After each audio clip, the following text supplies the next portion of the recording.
So yesterday I asked you guys on Twitter, give me some draft night trade predictions to react to for a video. What is going on, everybody? How is everybody doing today? If you want to be featured in some of these down the line where I react to maybe your draft hot takes or just trade predictions or anything like that, make sure you're following me on Twitter. My link to my Twitter is in the description below. And before we hop in, if you could subscribe to this channel, I would really appreciate it. We are so close to 100,000 subscribers. It would mean a lot to me to hit this on this channel. And yeah, without further ado, let's just get into these trades. I want to talk about them. So the first one, I haven't heard really anybody mention anything about the Grizzlies because we have no idea what's going on with them. And it's from Robbie. He says the Grizzlies do a sign and trade for Kyle Kuzma, sending Brandon Clark, Jake LaRavia, and their 2023 first round pick, number 25, to the Wizards. Now, not gonna lie, I'm a big fan of this trade for both sides. We'll start off for Washington. For them, I don't think it's really worth it to commit a lot of money to Kyle Kuzma. You're already committing a ton of money to Bradley Beal. You're about to commit a ton of money to Kristaps Porzingis. Denny Avdija is gonna be a free agent soon. Corey Kispert will be a free agent before you know it. So you don't really want to commit north of $20 million to Kuzma. He's not that ceiling raiser that you want to do that to, but you know what he is? A floor raiser, and that's what he could be for the Memphis Grizzlies. You get Brandon Clark, gives you more big man depth. You have Daniel Gafford, and hey, get Brandon Clark in there. You get Jake LaRavia, who's a former first round pick. You could take a flyer out on him, just some more big man depth, and you get number 25 in this draft. And I just love being in that position in this draft. You get Brandon Podziemski out of Santa Clara, maybe at 25. You can get maybe Noah Clowney out of Alabama. Maybe you get Bobby Klintman out of Wake Forest. Maybe you get Marcus Sasser out of Houston. There's a ton of guys that can go 25 in this draft, and I would 100% do this for Kyle Kuzma because he may leave for nothing. You might as well get some assets in return. As for Memphis, there's really no way you can go out and sign Kuzma because you're paying Ja and you're paying Triple J all this money. You're about to pay Desmond Bane all this money as well this offseason because he's due for that rookie extension. So you can go out and add somebody for a spot of your team that you desperately kind of need. You need another shot creator because as much as we love Desmond Bane and Triple J as complementary pieces to Ja, when Ja is out, they do play well together, but like game on the line, who's taking that final shot? I don't know if Triple J or Bane are ready for that, especially in playoff time, because Triple J, you know what, like we saw his post game when Ja was out this season and it improved mightily. Desmond Bane, he's more of an off-ball player, catch and shoot guy. I'm not really taking him in isolation over some other guys. I think getting Kyle Kuzma can really help out their base floor with that and really optimizes their shot creation ability, because I don't know if Zaire Williams is going to take that next step next year. And if not next year, how much longer are you going to wait for Memphis? Because yes, everybody is young on this team, but we know it's the NBA. Like Jaylen Brown might get traded this offseason and he's in his prime with Jason Tatum, and maybe they're not even in their prime yet because teams, fans, they constantly want these teams to switch up and shake things up if they don't perform in the playoffs. I like this trade for both teams. Rob, this is a great idea. I'm giving it 2 thumbs up. Now this one is from Lucas. He says that the Mavericks should trade pick 10, Davis Bertans, JaVale McGee, and Josh Green to the Pacers for Buddy Hield and Miles with an I Turner. We'll start off with the Mavericks side of this. I would 100% do this if I were Dallas. I would much rather give up pick 10 and Josh Green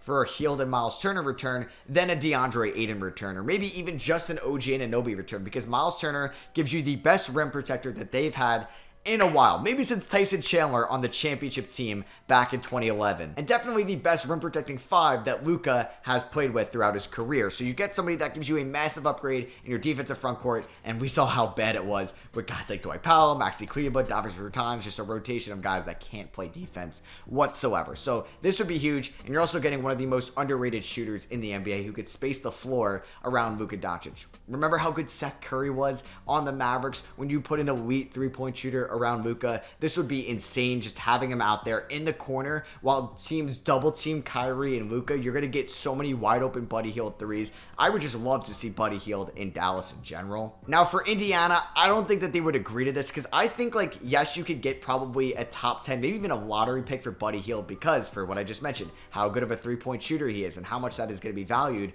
for these teams in the playoffs who have these isolation shot creators. Then they could dish it out to like a Buddy Hield in the corner. So I think, like, yeah, you could maybe get pick 10 for Buddy Hield straight up, and then that's just not enough of a return for Miles Turner, like getting Josh Green and Bertans and McGee to make the money work. 10 might be too rich for Buddy Hield, but still, I don't think that the Pacers would accept this in my opinion. I think they would want maybe Josh Green and 10 for Miles Turner alone, and then you may have to throw in another additional first round pick or young player in return for a Buddy Hield. So I think the Mavericks would accept this trade, Lucas. I do not think that the Pacers would accept this trade. I like the idea though, and I definitely think the Mavericks could trade pick 10. Either it's for a DeAndre Ayton, maybe a Miles Turner, or an OG Anunoby. We got a Thunder trade idea. This one comes from Max. He says that the Thunder trade pick 12, pick 50, their own first round pick next year, the Jazz 2024 first, which is top 10 protected, and a Heat 2025 first for Bojan Bogdanovic, and pick 5 from the Pistons. We'll start off on the Thunder side here. They have all these first round picks over the next 5+ years. You might as well use them. So they'd be packaging 4 first rounders and the 50th overall pick in this draft to move up 7 spots, but you get a veteran forward who's a good floor spacer and three-point shooter in Bojan Bogdanovic. You kind of need another veteran in that OKC locker room, and you get the 5th overall pick. Now, if there's a player that the Thunder love that they could take at pick 5, who would that be? Are they trading up to take a Jarris Walker or a Cam Whitmore? Maybe they are just enamored by a Sor Thompson and they would trade up to pick 5. I don't hate this for OKC. I think you maybe could get this done with one less first round pick. Like, you can maybe keep your own first next year because, yeah, you're moving down 7 spots, but I think 3 first round picks is enough. Maybe Bogdanovic, yeah, maybe this is what you got to pay because you're getting Bojan Bogdanovic in this trade as well. And if Bogdanovic is still playing at a fine level, he could probably warrant a late first, and that could be what that Miami Heat first means. And if I was Detroit, I would honestly think about this. Like, Detroit has a great young core right now that's going in the right direction. They just got Monty Williams. You have Cade, you have Ivy. You're going to have a lottery pick in this draft either way. You have Jalen Duren. I think you could think about this for sure. They don't have a lot of draft capital under their belt, so I think getting that Jazz first round pick, that Heat first round pick, and a Thunder first round pick, which I think could be top 20 next year for sure, to move down 7 spots isn't the worst idea. Because I think this is a pretty deep draft. If you love Bilal, or if you love Derek Lively, or if you love maybe a Keontae George, trade down 7 spots, give up Bojan Bogdanovic. You can give more playing time to some of these youngins, and an additional 3 first round picks. I like this trade from both teams. I just don't know if Detroit would want to trade down from pick 5, especially if they love like a Cam Whitmore or a Jarris Walker here. This one comes from Matthias. He says that the Clippers blow it up. That's what he's predicting. Kawhi to Portland for pick 3, Simons, Nurkic, and future protected first. And then Paul George to the Pelicans for McCollum, Kyra Lewis, Larry Nance, and a plethora of first rounders from the Bucks and themselves. To be honest with you, I don't know if you would have to give up more than pick 3, Simons, and Nurkic for Kawhi. I feel like giving up more protected first round picks might be too much for Kawhi, who just can't stay healthy. He's getting older. He's not getting any healthier. I think like that would be enough in my opinion, especially if Scoot Henderson is on the board at 3, 100%. And if I were the Clippers, I would do this trade that you offered. If I can move on from Kawhi, hit the reset button, get Scoot, get Simons for my backcourt next year, get Nurkic, maybe flip him and more draft capital for Kawhi, I would do that. Now, it's a business. You're going to be losing maybe season ticket holders. You're punting on next year's season, which is going to hurt. But hey, you might have to take one small step back to take a bigger step forward. And you're still Los Angeles. You could save up on some cap space down the line as well, and you could use that in free agency. And if I were them trading Paul George to the Pelicans, you're not getting anything too crazy in return, like CJ McCollum. I'm trying to package him in a 3-team trade. Kyra Lewis, you could take a flyer on. Larry Nance, you could definitely flip as well. And then you're getting more first-round picks from the Bucks and the Pelicans.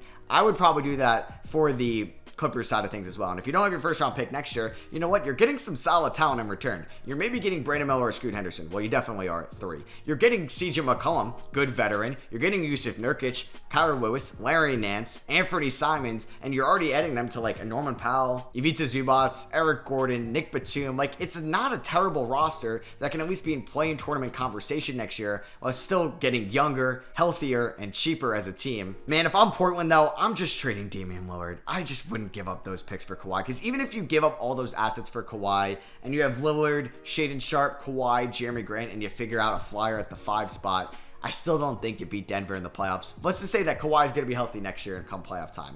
I don't know. And what if Shaedon Sharpe doesn't take that step next year? Who's going to be your starting shooting guard? As for the Pelicans, this is kind of risky to take on Paul George, but you're really not giving up too much. Like, if you can kind of get this deal done with McCollum, Lewis, and Nance, and maybe only 2 first-round picks where there's some protections on them, you can keep the Lakers ones.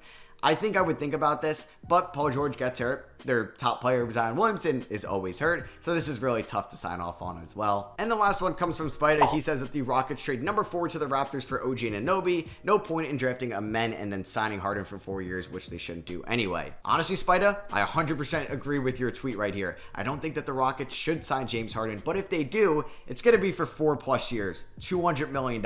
He's not going anywhere. He's your starting point guard playing 35+ minutes a night. Then you have Jalen Green, who you invested the number 2 pick in a couple years ago. He's going to be playing 35 minutes a night at the 2 spot. Amen Thompson could play up a little bit to the 3 spot, but he's not going to be the shooter. He needs the ball in his hands to develop. It would just kind of be a waste of his development, in my opinion, if you signed James Harden and took Amen Thompson at 4. And if you're signing James Harden, you're trying to win next year. Don't take a project player at 4. Either take somebody more NBA ready like a Cam Whitmore, or move that pick, like you said, for OG Anunoby. Maybe see if you could trade maybe a Nets pick or 2 to get Pascal Siakam. Just say, screw it. We're going to go all in next year with Harden and Siakam. But yeah, I like this. 4th for Anunoby, and you can have a James Harden, Jalen Green, Anunoby, Jabari Smith, Şengün 1 through 5 under Ime Udoka.